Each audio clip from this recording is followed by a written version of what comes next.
Estimado público, bienvenidos a la serie Visiones Compartidas de la Idea a la Palabra, en su nueva serie El aseguramiento de la calidad en la profesión docente. Estos programas los realizamos con la colaboración de la Dirección General de Televisión Educativa a través del Centro de Entrenamiento de Televisión Educativa en coproducción con la Universidad Pedagógica Nacional. El tema que hoy vamos a abordar tiene que ver precisamente con el título general de la serie. Hemos planteado desde hace muchos años, ¿no?, que la profesión docente es fundamentalmente eso, es una profesión. Pero hubo un debate, y sigue habiendo un debate todavía, sobre si efectivamente esto de ser docente lo hace a quien lo realiza un profesional de la docencia. Para eso nos va a acompañar el doctor Arturo Ballesteros Leiner, quien es un académico de aquí, de la propia Universidad Pedagógica Nacional de México, y les presentaremos de manera muy breve una semblanza a continuación.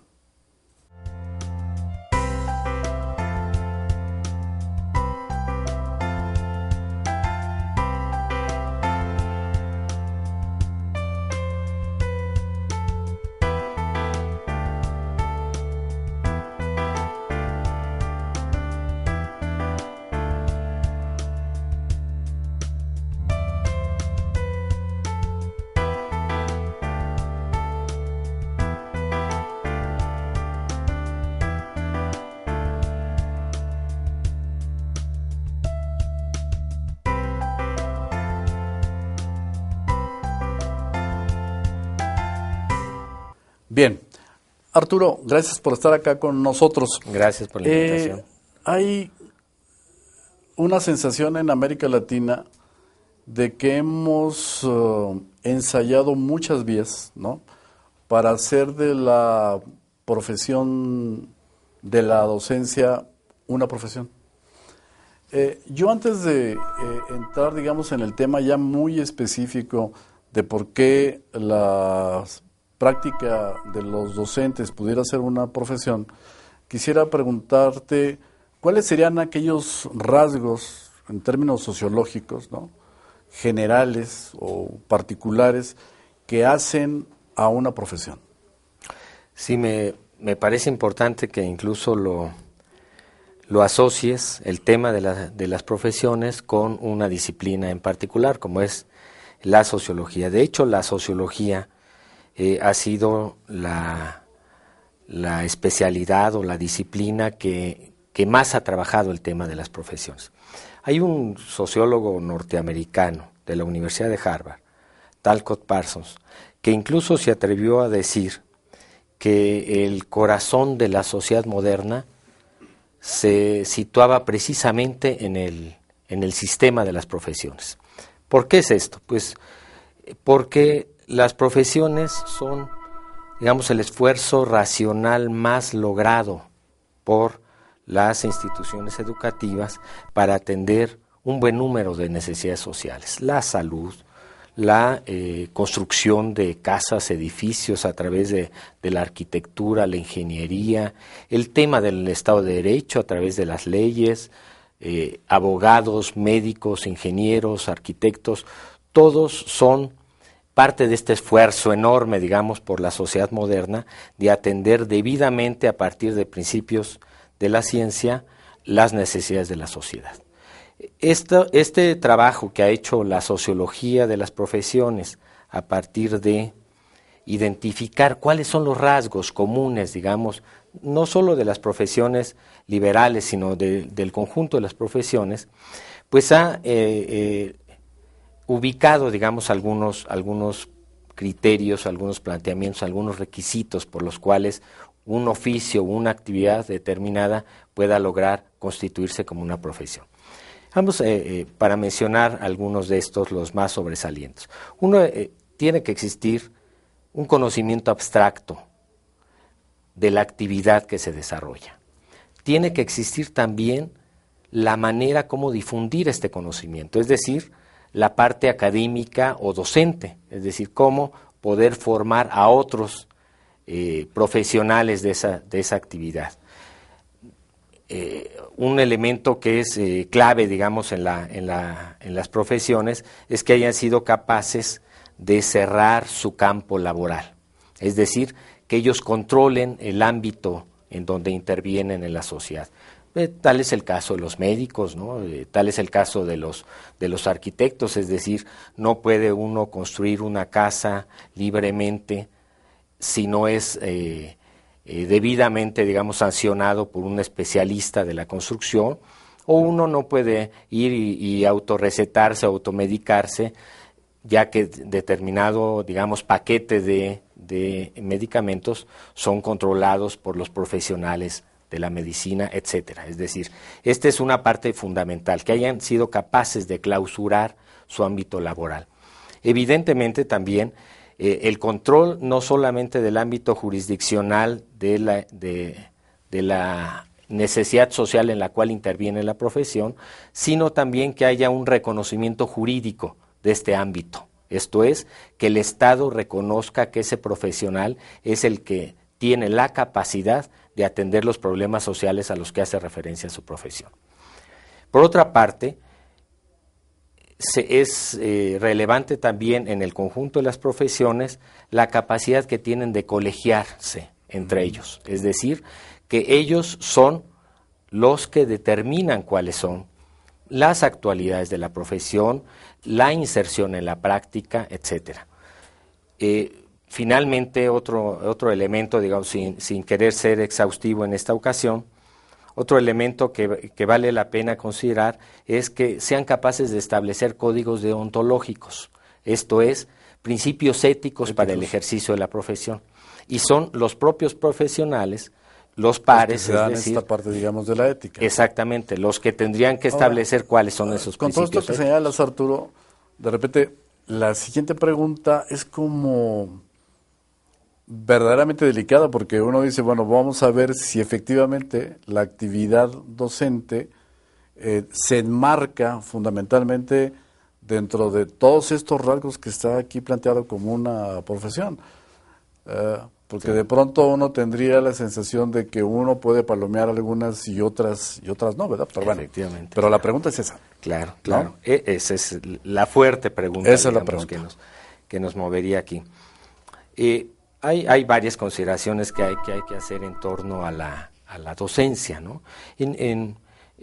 A mí me gustaría dimensionar un poco el problema, incluso en el caso de México, pero en México tenemos en todo el sistema educativo, desde la educación básica hasta la educación superior, incluso introduciendo a los que se dedican a la capacitación para el trabajo, tenemos alrededor de 1.700.000 docentes.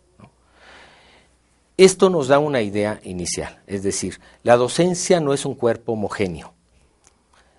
Se puede hablar de muchos tipos de docentes. Así, reconocer también que los tipos de docentes pueden tener que ver también con los niveles educativos en que se insertan.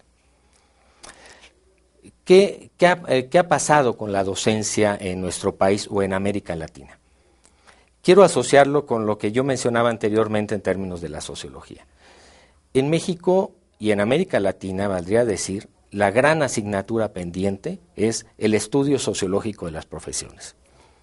No hemos hecho suficiente estudio en México sobre las profesiones. Decía yo hace rato el caso de los médicos. Ahora comparo con la docencia. Pero es un caso interesante porque muy recientemente se acaba de generar una ley para el control de ciertos medicamentos que son antibióticos en su venta masiva o abierta que se daba en las farmacias. Esto nos habla de que no hay suficiente madurez tampoco en un sistema profesional en México.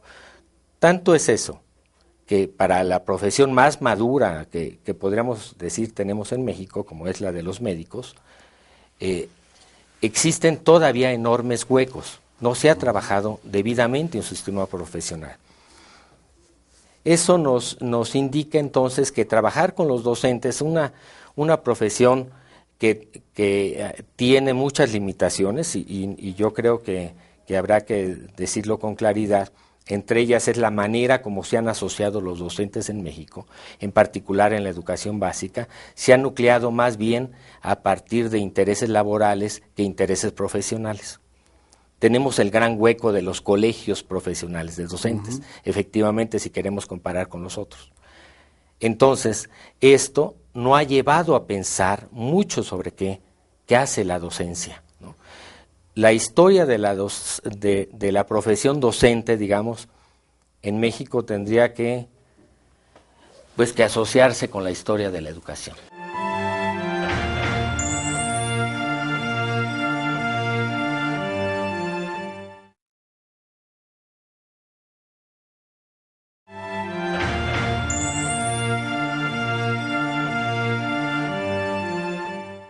Yo recuerdo, Arturo, que durante muchos años en la universidad, por ejemplo, aquí en México, ¿no? Y en algunos casos también en América Latina, el discurso de los universitarios era: hay que profesionalizar al docente. Es decir, daba la impresión de que era como una carrera permanente por alcanzar el nivel de profesionalización de todos los docentes. Teníamos un nivel técnico y entonces era una cosa intermedia, era un técnico, ¿no? Cuando las normales solamente solicitaban como antecedente la educación secundaria, ¿no? Luego pasamos a darles el grado de licenciatura, ¿no? A partir del 85 en México, pero parecía que de pronto es que darle una licenciatura, darle un grado, eso ya es profesionalizar.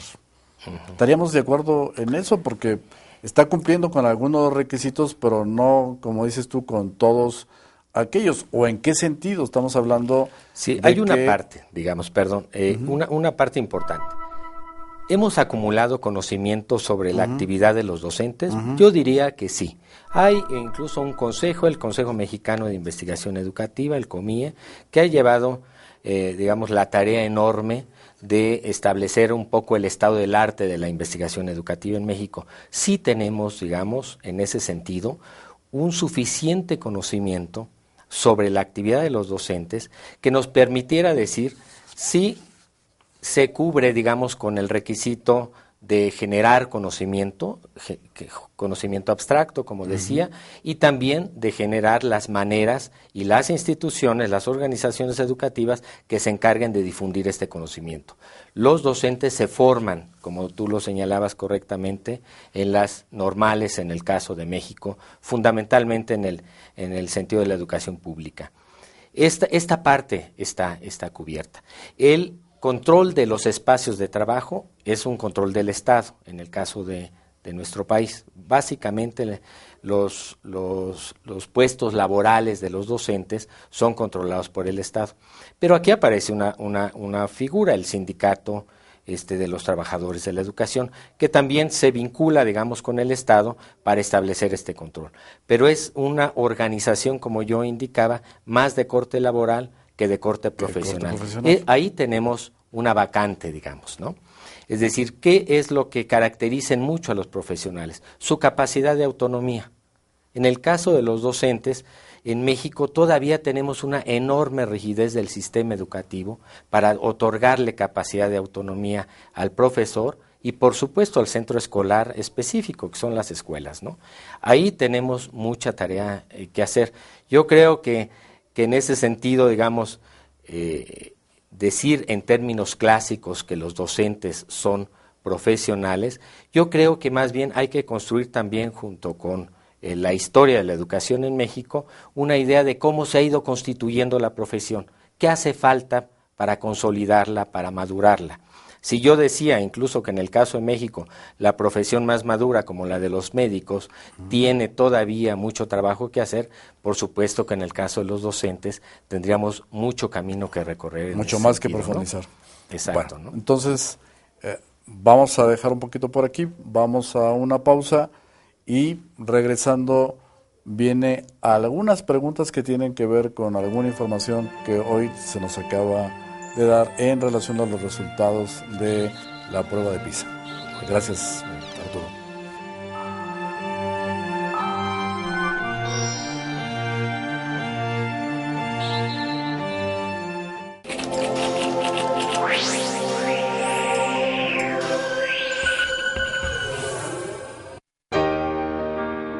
Entre 1821 y 1900, la educación atestiguó la feminización de la actividad docente en México. En los albores de la vida independiente, la mayoría de los preceptores eran hombres. Pero a través de los años, y debido a que las mujeres parecían más aptas para tratar con los niños, ya que ganaban menos salario que los hombres, fueron cada vez más y más solicitadas para las escuelas de niñas y de niños.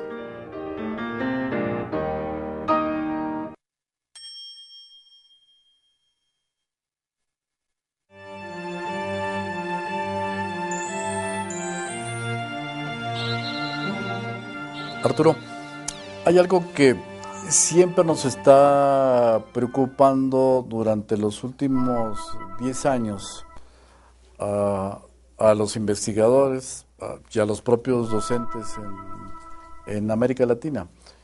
Y es que desde hace más de una década y media, ¿no?, se vienen instrumentando diferentes pruebas de evaluación de logros académicos, como por ejemplo la de PISA.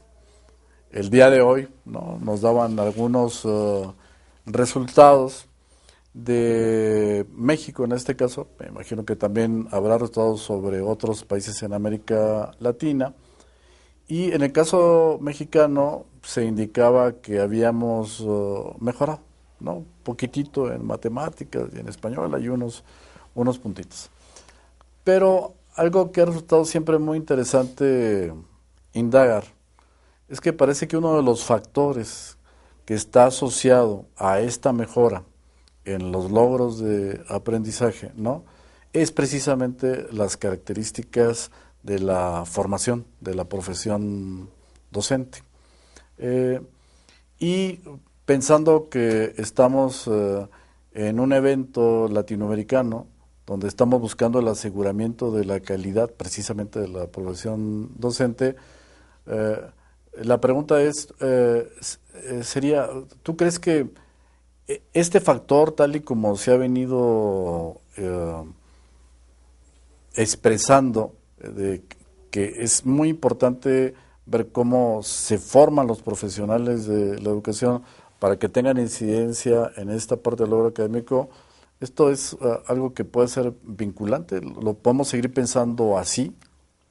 Sí, de hecho, bueno, es llamativo lo que ha pasado hoy con el informe de PISA, porque es llamativo porque confirma que no hemos hecho nada, ¿no? Hay un filósofo español que dice que no sabemos lo que nos pasa, eso es lo que nos pasa. Uh-huh.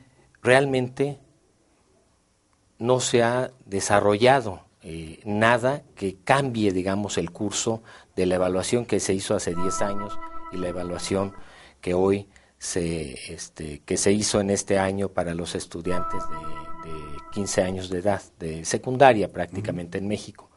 El resultado es que México sigue ocupando el lugar 48 de 65 países de la OCDE. Estamos mal. Eso no lo podemos desdeñar.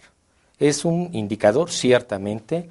La prueba PISA estandariza, digamos, a nivel internacional ciertos ítems para calificar o evaluar el nivel de aprendizaje de los jóvenes, en este caso, a nivel internacional. El resultado es preocupante.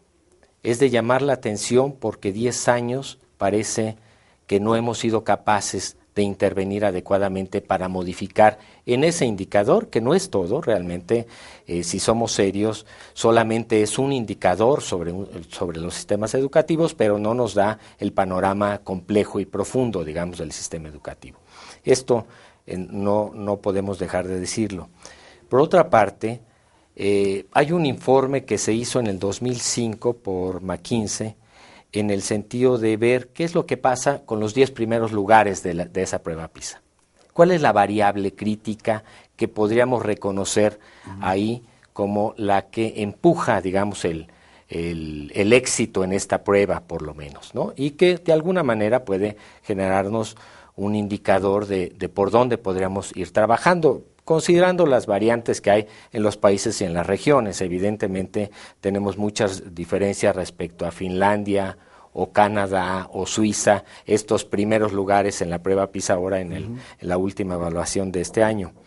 El tema es claro, la variable crítica es la formación y el desarrollo profesional de los docentes. Ahí está. Son sistemas educativos que han sido capaces de seleccionar adecuadamente a los mejores docentes.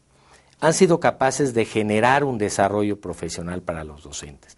Y han sido capaces de otorgarles una autonomía de decisión a los docentes en el campo de la intervención educativa. Esto, sin duda, yo creo que nos permite vislumbrar por dónde hay que caminar. Y también nos permite reconocer que si no trabajamos con los docentes debidamente, si no generamos incluso, hasta, vale decirlo en términos subjetivos, una dignificación de la profesión docente, es decir, que los profesores crean en lo que hacen, ¿no?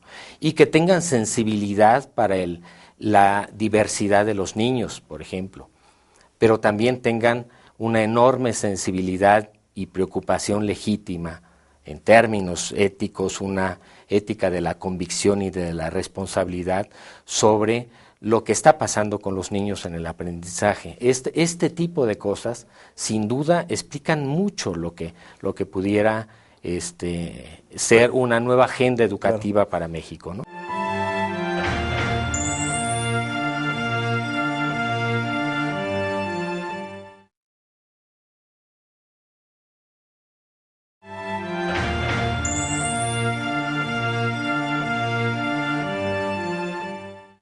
Pero de hecho tú ya estás planteando, digamos, que la forma de asegurar, en todo caso, la calidad educativa, ¿no?, tendría que ver con estos tres planteamientos que tú estás haciendo. Sí, ¿no? Sin duda, yo creo que tenemos que trabajar, como dicen algunos expertos, una nueva generación de reformas. En el nivel de la formación de los maestros, en la formación de los formadores, incluso de los maestros, en el nivel de la inserción de los maestros en las escuelas y el seguimiento, digamos, del desarrollo profesional de los maestros. Yo creo que en eso tenemos que trabajar, sin duda, en México y en América Latina, lo cual explica la preocupación de esta universidad, la Pedagógica Nacional, en que seamos hoy sede de un evento internacional para discutir este tipo de problemas, ¿no? Sobre estos tres, un poco para ir cerrando nuestra conversación, Arturo, habría, digamos, porque de pronto ahí están, da la impresión de que desde hace un buen rato ya sabemos más o menos por dónde caminar, ¿no? Pero en términos muy concretos, ¿qué se podría hacer? Yo enfatizo que lo que tendríamos que hacer es generar reformas para revisar nuestro sistema de formación de maestros, las normales, todo el sistema de normales en el país, seriamente. Tendríamos que trabajar una política especial para los profesores nobles, es decir, los que están insertándose por primera vez ahí. Recientemente incorporando. Exacto. Y tenemos que transitar de una idea de profesionalización de maestros a través de darles solo cursos de actualización, fuera incluso del sitio en donde trabajan, para generar un nuevo programa de desarrollo profesional de los maestros.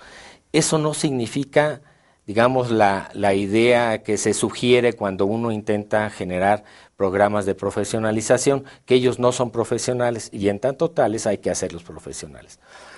Los maestros son profesionales y si hiciéramos un diagnóstico de las buenas prácticas docentes en México, esto nos daría enormes sorpresas de la cantidad de cosas que son capaces de hacer nuestros docentes en su lugar de trabajo.